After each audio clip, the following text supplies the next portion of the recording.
Podemos começar, Brenda, por favor. Boa noite a todos. Meu nome é Brenda, sou R1 da Nefro e nós vamos começar hoje falando um pouquinho de podostopatia, tá? GESF e doença de lesões mínimas. Vamos começar com o caso clínico. É um homem de 26 anos, negro, professor. Ele referiu que há 45 dias iniciou um quadro de dispneia, ortopneia, aumento do volume abdominal, edema de membros inferiores com um ganho poderal aproximado de 10 quilos, além de oligúria e urina espumosa. Ele negava hematura macroscópica. Relatou que há um ano ele teve um quadro semelhante, né? Só que com hematura macroscópica. Iniciou tratamento com PRED de 70 miligramas por dia, uma dose que foi reduzida nos meses consequentes, né, para 5 miligramas dia, relatando remissão clínica. Ao exame físico, ele estava em regular estado geral, taquipneico, anictérico, acianótico, hipocorado, uma cruz em 4 e afebril. Uma frequência de 86 batimentos por minuto, uma pressão de 160 por 90. Respiratória de 22, saturando 92% em ambiente. A ausculta cardíaca dele sem alterações. A ausculta pulmonar com o murmúrio vesicular abolido até terço médio bilateralmente. O abdômen estava batráqueo, né, com edema de parede, maciez móvel presente, indolor à palpação, sem visceromegalias ou massas palpáveis. As extremidades continham edema até raiz de coxa, 4 cruzes em 4, edema simétrico e bilateral. Ausência de sinais de trombose venosa profunda. Dentro dos exames laboratoriais, uma EAS com uma densidade inferior a 1030, um pH de 7, uma proteinúria de 4 cruzes, né? Presença de 18 leucócitos por campo, 7 hemácias por campo, nitrito negativo, ausência de hemácias dismórficas, presença de cilindros lipóides refringentes e raros e hialinos, cristais ausentes.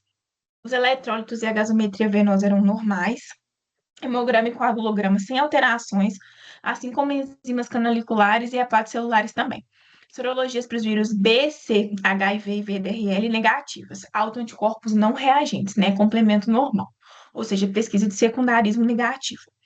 Eletroforese de proteínas séricas destacam proteína total de 3,7 com albumina de 1,3, né?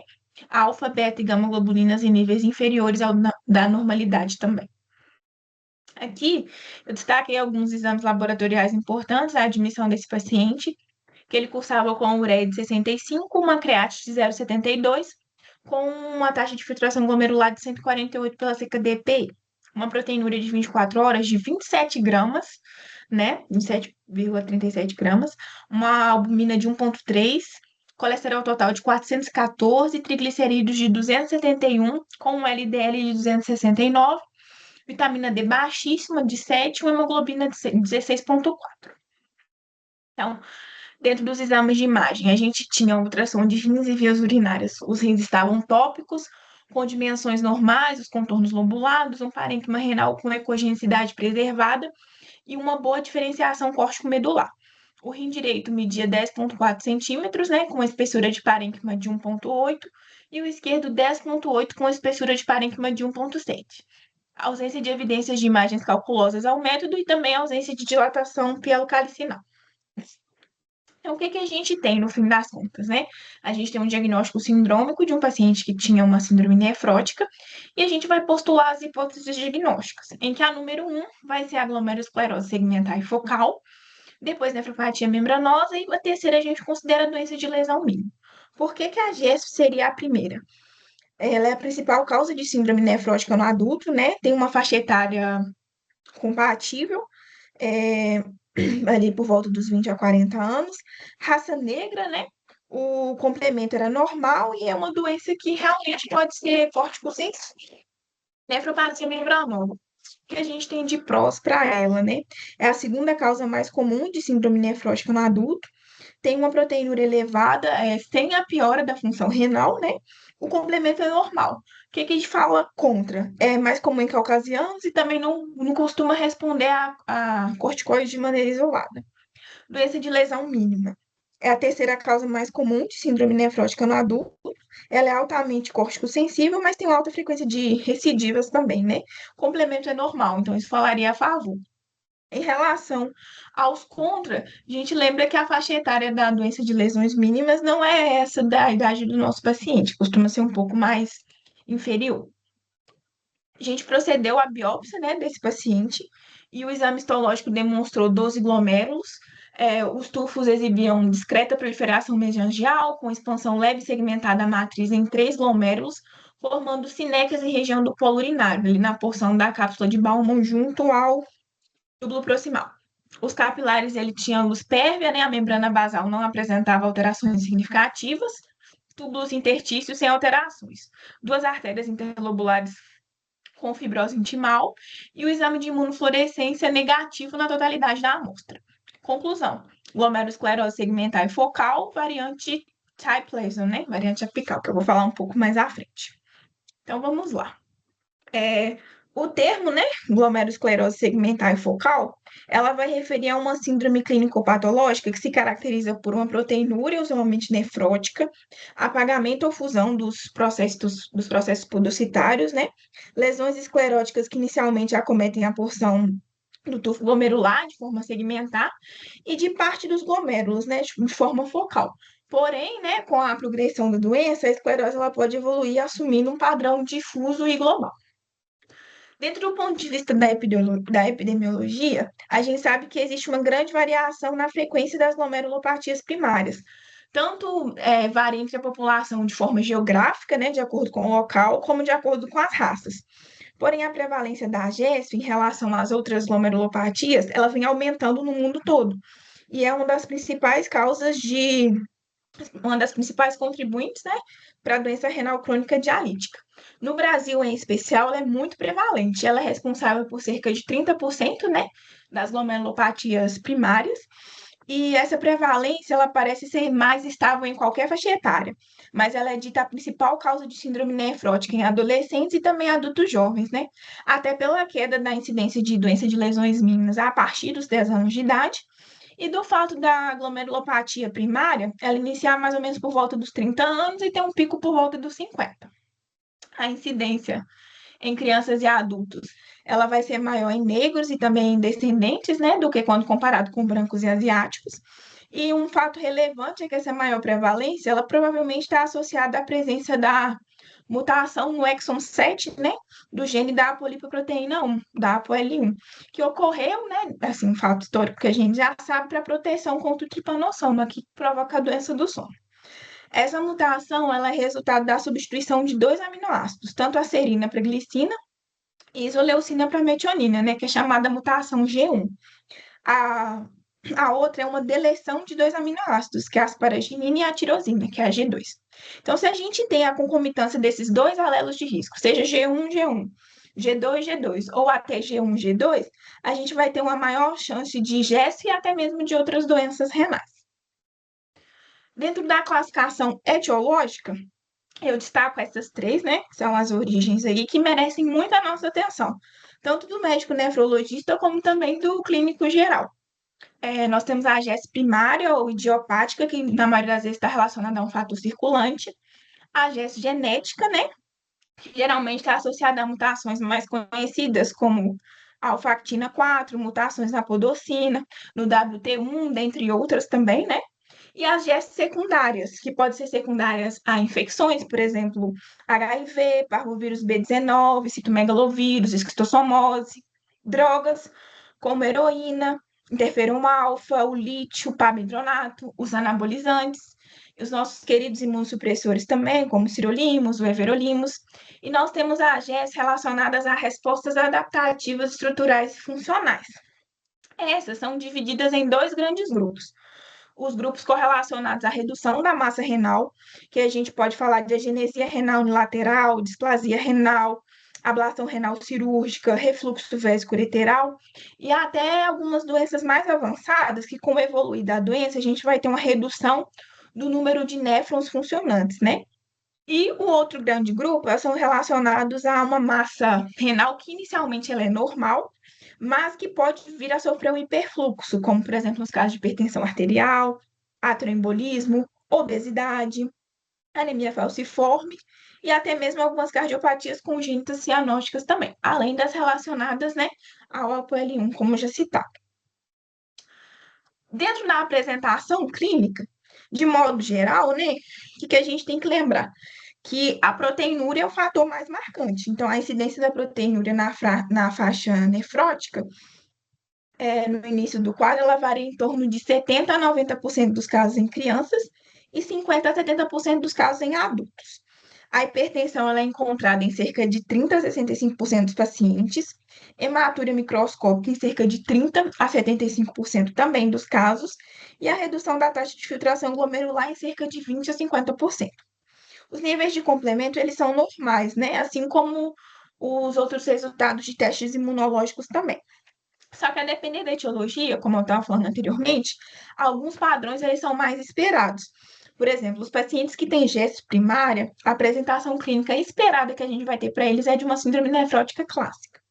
Já os que têm GES adaptativa, né, secundários, como eu falei, associados a uma hiperfiltração ou até mesmo redução da massa renal, eles não se apresentam com a síndrome nefrótica tão clássica, né?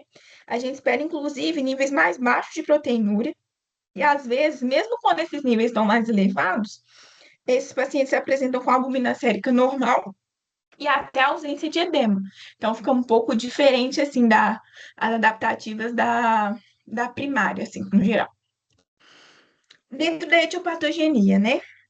A gente sabe que existem várias controvérsias em relação à etiopatogenia da GES primária, especialmente no que se refere tanto à existência como à relevância de fatores circulantes, né? Aqui eu trouxe dois muito importantes, que é o CLC1, é a Cardiotropin-like cytosine, né? Que é uma citocina do membro da família da interleucina 6. E os estudos experimentais, eles evidenciam que CLC1 aumenta a permeabilidade glomerular e reduz a expressão de nefrina nos glomérulos, né? Outro fator circulante que eu escolhi colocar aqui foi o SUPAR, que na verdade, o que é esse SUPAR? É um, na atualidade, é conhecido como a forma solúvel, né, do ativador do receptor de plasminogênio do tipo uroquinase. Parece até um xingamento. Mas esse SUPAR ele seria capaz de ativar a integrina, essa citada no slide, promovendo uma melhor motilidade celular, passando de um fenótipo estacionário para um fenótipo mais móvel, né? E isso vai culminar, no fim das contas, no apagamento do podócito. Outra coisa que eu gostaria de ressaltar aqui também, né, etiopatogenia, seria relacionada aos mecanismos fisiopatológicos que estão envolvidos na GES adaptativa. E esses mecanismos, eles envolvem alterações da hemodinâmica do glomérulo, tais como vasodilatação intrarrenal, aumento do fluxo plasmático renal e também da pressão nos capilares glomerulares. A classificação morfológica, né? Desde 2004, já foi publicada uma classificação histológica da GESF, que é conhecida como classificação de Columbia, em que foram definidas 5 categorias que são mutuamente excludentes, categorias estas exemplificadas no slide. Desde essa proposta inicial, já acreditava que a diferença no padrão morfológico, né, viria a refletir particularidades tanto na patogênese como na etiologia de cada lesão. Isso determinaria, portanto, assim, implicações relevantes não só em relação ao manejo terapêutico, mas também ao prognóstico de cada paciente, né? Então, nós vamos falar um pouquinho assim de cada um. A variante colapsante, ela é descrita em casos de GES idiopática, né? Associada ao ApoL1, secundária à infecção por HIV, por parvovírus B19, por toxicidade por parmidronato, interferon. Nas nefropatias crônicas do enxerto também já se fez presente, ateroembolismo, dentre várias outras causas. Ela é caracterizada pelo aparecimento de uma síndrome nefrótica que tem uma proteinúria maciça. Costuma cursar com ausência de resposta ao corticoide e também baixa resposta a outros tipos de imunossupressores. E tem um pior prognóstico renal da 5. Tem uma forte associação, né, com o genótipo de risco da ApoL1, que é mais encontrado em pessoas negras e afrodescendentes. Atualmente, inclusive, a literatura passa a chamar ela de glomerulopatia colapsante, porque ela pode aparecer em conjunto com outras glomerulopatias e também com outras doenças renais. A característica dela, a microscopia óptica, é de uma hiperplasia e de uma hipertrofia dos podócitos, né? Em geral, ao redor ali das alças capilares glomerulares que estão em colapso. A lesão tem um caráter segmentar e focal, então a gente só precisa de uma só área de um único tufo glomerular para conseguir caracterizar a lesão e fazer esse diagnóstico. A variante type, né, ou TIP, é uma lesão esclerótica que vai ocorrer próximo à emergência ali do túbulo proximal e ocorre devido ao estresse imposto neste segmento por conta do filtrado glomerular ali, que está rico em proteínas. Também é caracterizada por uma síndrome nefrótica mais clássica, mas essa ela cursa com uma boa resposta ao corticoide, né? E o prognóstico renal dela é melhor, é semelhante ao da doença de lesões mínimas. A variante celular é a variante menos frequente da GESP. Ela é definida por pelo menos um glomérulo que tem uma hipercelularidade ali endocapilar, podendo ocorrer tanto hiperplasia como hipertrofia dos podócitos. Em função dessa característica histológica, né, alguns autores até falam que seja possível o diagnóstico errôneo dela, diagnosticar erroneamente a variante celular, em alguns casos de colapsante e de TIP, a depender da amostragem disponível ali na biópsia. E a apresentação clínica dela é de uma síndrome nefrótica mais clássica também. A variante perilar, apesar dela ser possível a ocorrência nos casos de GES primária, ela é mais comum nos casos de GES adaptativa, né? Mediadas por resposta à perda de néfrons ou a uma hipertensão glomerular. Para a gente diagnosticar essa variante, geralmente tem que ter um achado de uma esclerose perilar ali, excluindo as três variantes anteriores, a celular, tipo e a colapsante. Outros achados que a gente costuma ter na biópsia, né? Glomerulomegalia, o glomérulo maior, um hipertrofiado, e a alinose arteriolar. A predisposição para esclerose no segmento perilar ele pode estar relacionada a uma maior pressão de filtração ali nas porções mais proximais ali mesmo dos leitos capilares. E ao contrário das outras, o achado de síndrome nefrótica ele é mais incomum, né? Porque ele está relacionado à GES adaptativa, como eu falei anteriormente, não às mais primárias. E por fim, nós temos a variante NOS, né? Do inglês, que quer dizer não se encaixa em uma outra classificação. É uma variante mais comum e ela é diagnosticada a partir da exclusão de todas as outras formas. Acredita-se, né, que outros padrões histológicos possam evoluir para essa variante, durante o curso da progressão da doença mesmo. Geralmente, ela apresenta característica clínico-laboratorial mais intermediária entre as variantes ali do TIP e da colapsante, e ela é bem semelhante à variante perilar.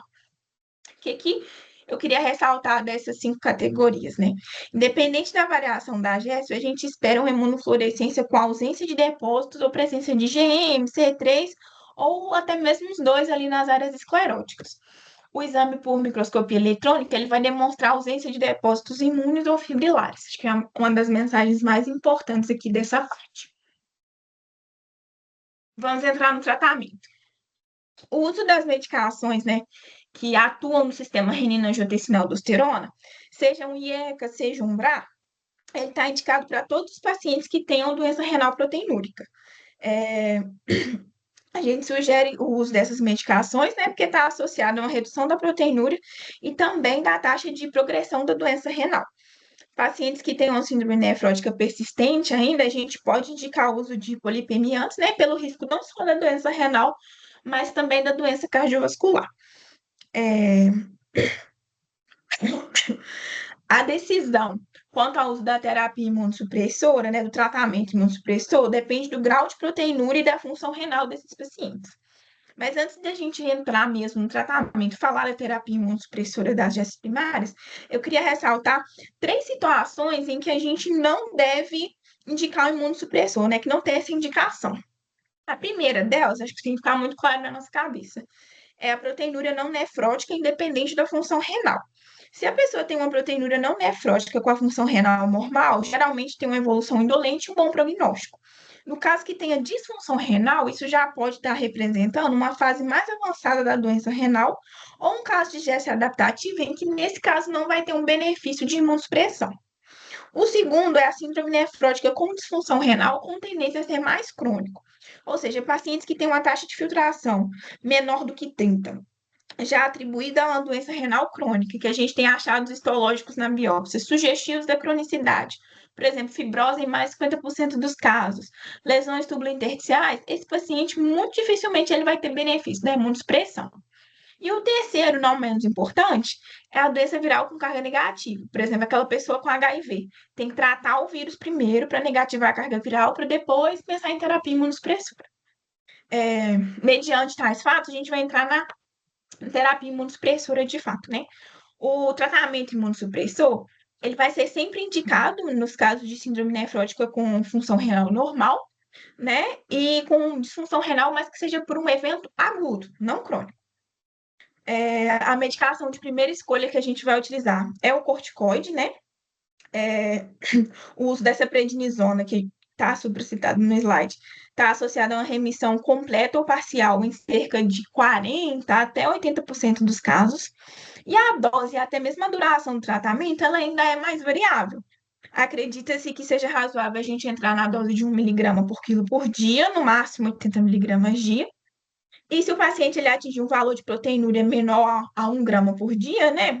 Geralmente acontece nos casos da GES respondedora ao corticoide, a gente vai iniciar o desmame lento dessa PRED, chegando no sexto mês de uso com 5 miligramas, e depois a gente vai prosseguir a retirada total desse corticoide. Se entre 12 e 16 semanas, de 1 miligrama quilo dia, a gente tiver uma resposta parcial dessa proteinúria, ou seja, uma proteinúria menor do que 3,5, mas ela ainda é maior que 1 grama dia, a gente também inicia o desmame do corticoide.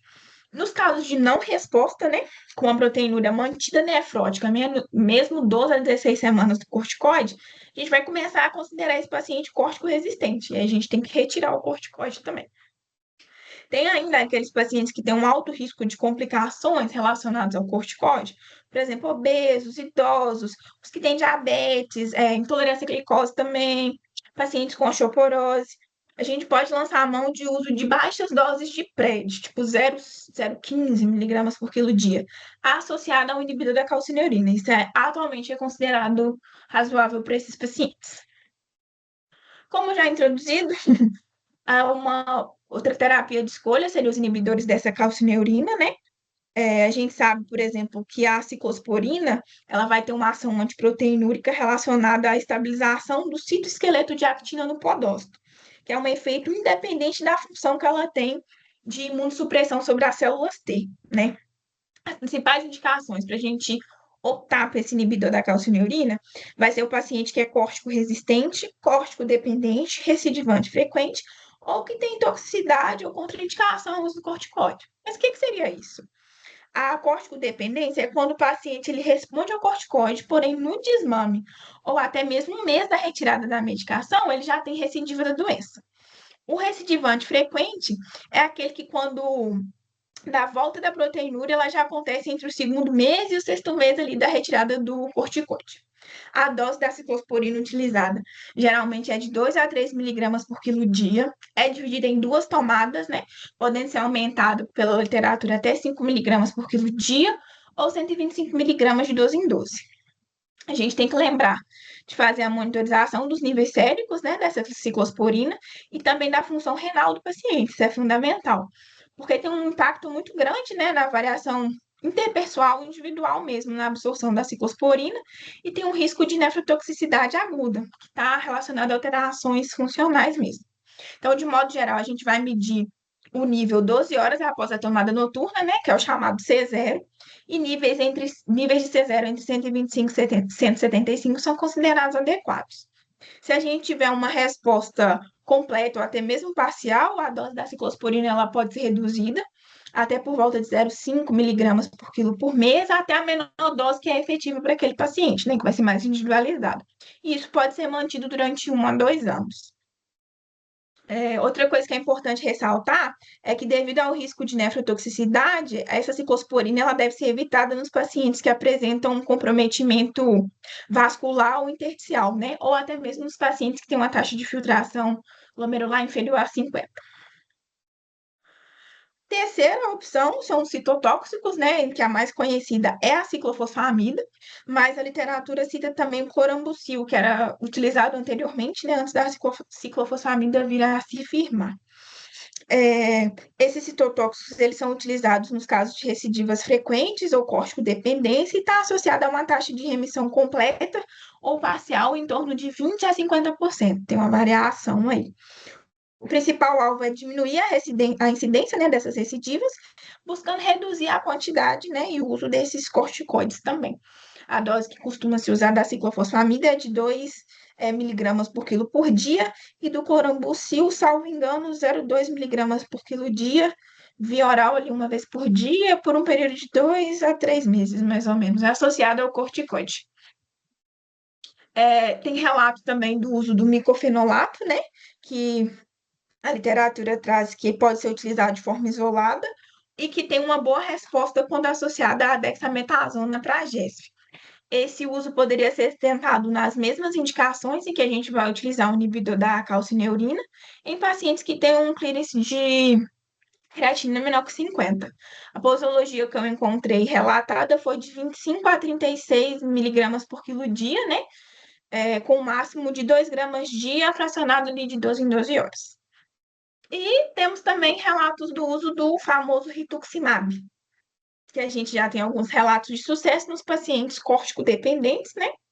E ele é eficaz na redução tanto no número de recidivas, poupando a imunossupressão dos pacientes com síndrome nefrótica córtico-dependente e também nos recidivantes frequentes. No que tange ao prognóstico, né? Eu elenquei aqui os principais preditores do prognóstico renal na GESP, em que a severidade da proteinúria ela é um dos principais. Sabe-se que em pacientes com síndrome nefrótica, a sobrevida renal ela é de 60% a 90% após mais ou menos 5 anos, e de 30% a 55%, 60% ali, 50% após os 10 anos. Na ausência de síndrome nefrótica, a sobrevida renal ela é superior a 80%. Temos a disfunção renal, né? Que quando a gente exclui fatores de agravos agudos, a perda de função renal na apresentação da GES está associada a uma maior lesão túbulo-intersticial. E isso está relacionado a uma menor taxa de resposta ao tratamento e a uma pior sobrevida renal também. Um terceiro fator diz respeito aos achados histológicos, né? Em que a presença de fibrose intersticial ela é associada a um pior prognóstico renal. E com relação às variantes histológicas, como eu já havia falado, acredita-se que a variante colapsante, né, a gesto colapsante, esteja associada a uma pior sobrevida renal, enquanto que a TAP lesion apresenta uma melhor resposta ao corticoide e também um melhor prognóstico renal, que é a mais parecida também com a doença de lesões mínimas. E por fim, resposta ao tratamento, né?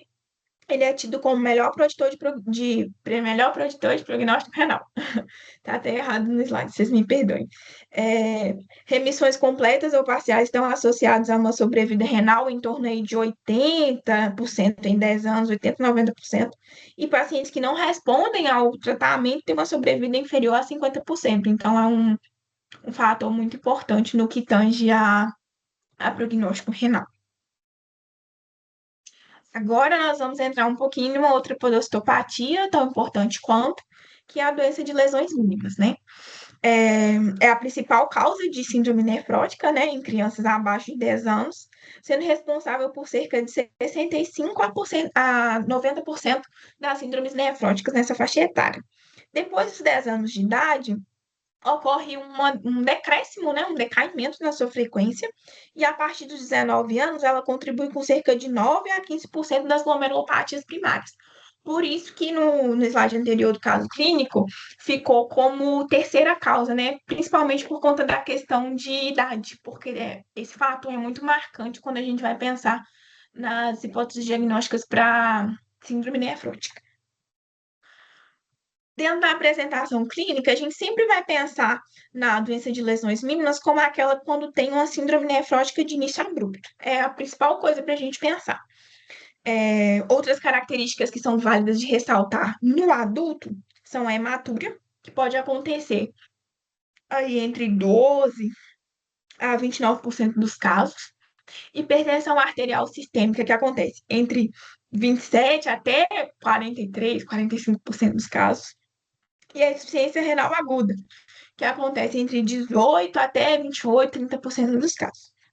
A insuficiência renal ela vai ser mais frequente em indivíduos mais velhos, provavelmente porque esses indivíduos eles vão ser mais suscetíveis aos efeitos hemodinâmicos, né, de uma síndrome nefrótica que veio de instalação rápida, de instalação mais súbita.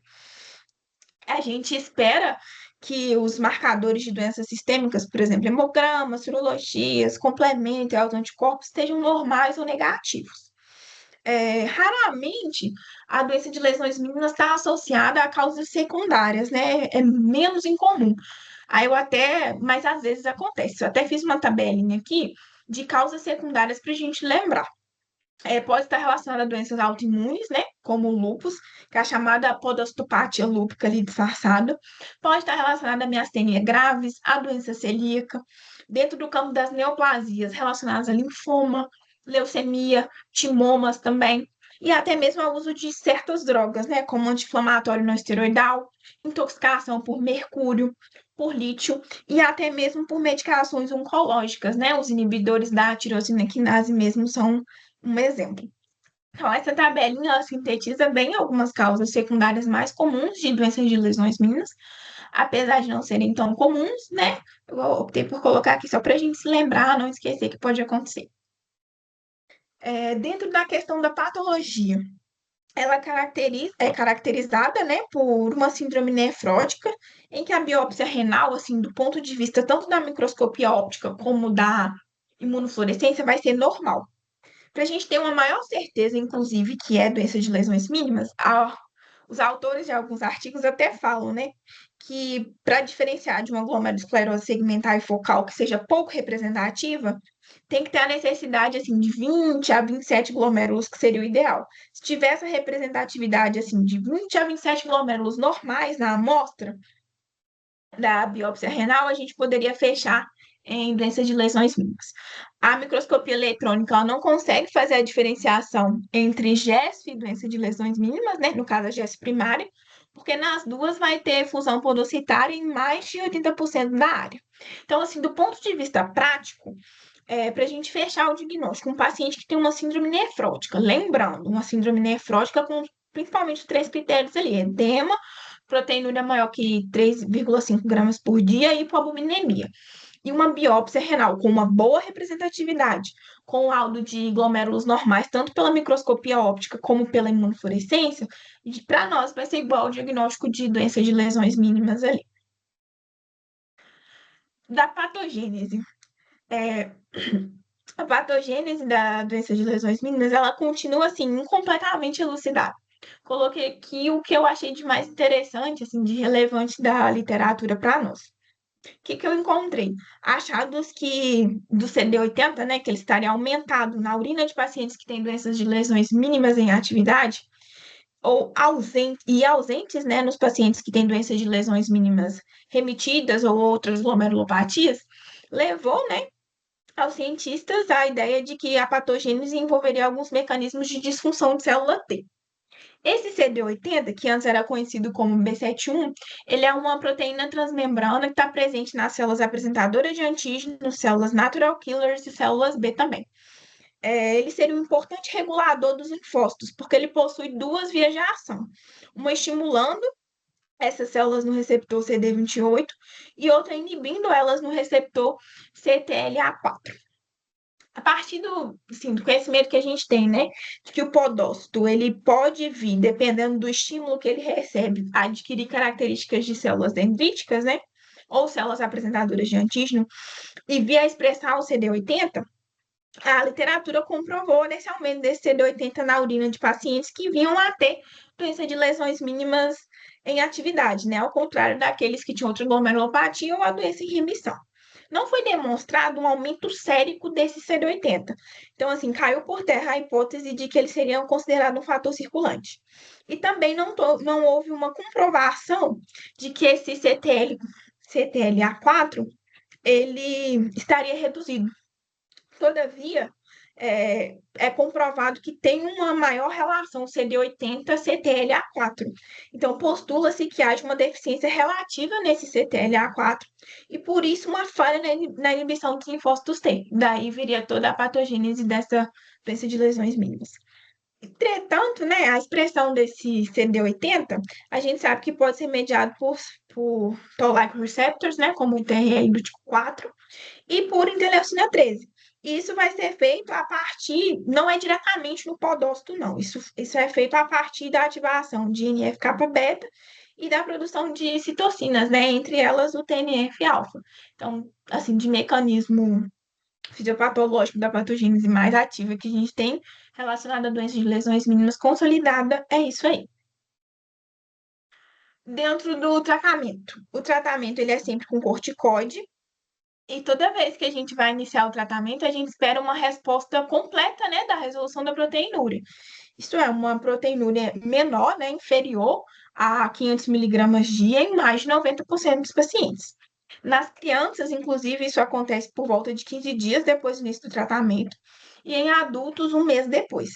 A posologia, né, a dose da PrED vai ser 1 miligrama por quilo dia, via oral, e assim que acontecer a resposta completa dessa proteinúria, a gente vai iniciar o desmame e a retirada da prednisona em no máximo 6 meses.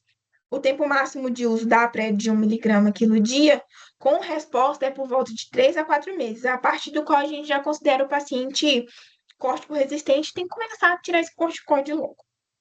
Para os pacientes córtico resistentes, como acabei de citar, a gente tem poucas opções terapêuticas. Novamente, o inibidor da calcineurina, né, ciclosporina ou taclorinos. Aqui a gente usa a ciclosporina na posologia de 3 miligramas por quilo dia, também dividido em 2 tomadas de 12 horas, mantendo o nível sérico de 12 horas no C0 por volta de 100, ou menor nível sérico com uma boa resposta clínica também. O tacrolimus, em uma dose de, salvo engano, 0,05 miligramas por quilo dia, dividido de 12 em 12 horas, com T0 aí por quantificação, né, de 5 a 8. A maioria dos estudos ele foi feito com ciclosporina, então a gente usa mais aqui, que é o mais disponível também para a nossa realidade. Tem o rituximab também, que é citado na literatura, né? Com menos estudos assim mais consolidados, uma resposta mais incerta e individualizada, mas que é citado também, né? Se eu não me engano, a dose é única, 500 miligramas, vou falar um pouco mais à frente. E tem a opção do corticoide com o micofenolato de mofetil, que está mais estabelecido na AGES, mas na prática também pode ser utilizado na doença de lesões mínimas. Queria lembrar aqui que dos 96% dos pacientes que são respondedores ao corticoide, 54% vão sofrer recidiva da doença, né? Sendo 12% recidivantes frequentes, com volta da síndrome nefrótica aí por volta de 1 a 6 meses da parada do uso do corticoide. E 3% vão ser considerados corticodependentes, ou seja, vão voltar com a síndrome nefrótica no momento do desmame do corticoide ou até mesmo mês da sua finalização. O que nós vamos fazer com esses pacientes? Tanto o tratamento do recidivante frequente ou do córtico dependente, ele vai ser o mesmo. A gente vai retornar com a PrED, 1 miligrama por quilo dia, até ter resposta da proteinúria. E na hora do desmame da PrED, a gente pode utilizar a ciclofosfamida, né? Naquela dose de 2 miligramas quilo dia, via oral, 12 semanas, ou inibidor da calcineurina também nas doses que eu falei anteriormente. O corticoide ele tem que ser retirado em no máximo 6 meses. Tem a opção do rituximab, né? Apesar de menos assim consolidado, mas já tem relatos de tratamento efetivo, com sucesso com ele, então ele é uma opção que vem a crescer posteriormente, né? Principalmente nos casos da corticodependência ou do recidivante frequente. Geralmente vem se usando 500 miligramas, dose única, né? Que tem sido utilizado como um excelente poupador de corticoide. Tem alguns relatos também de 500 miligramas dose única, como eu falei, e tem também de repetir essa dose após 15 dias. Tem obtido sucesso também. O micofenolato de mofetil em crianças, córtico-dependentes e córtico-resistentes, ele também auxilia muito nos quadros de remissão.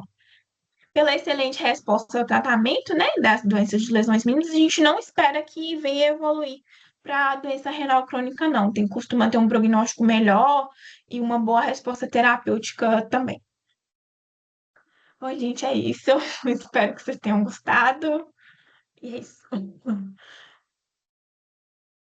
Parabéns, Brenda. Obrigado. Eu vou só parar a gravação.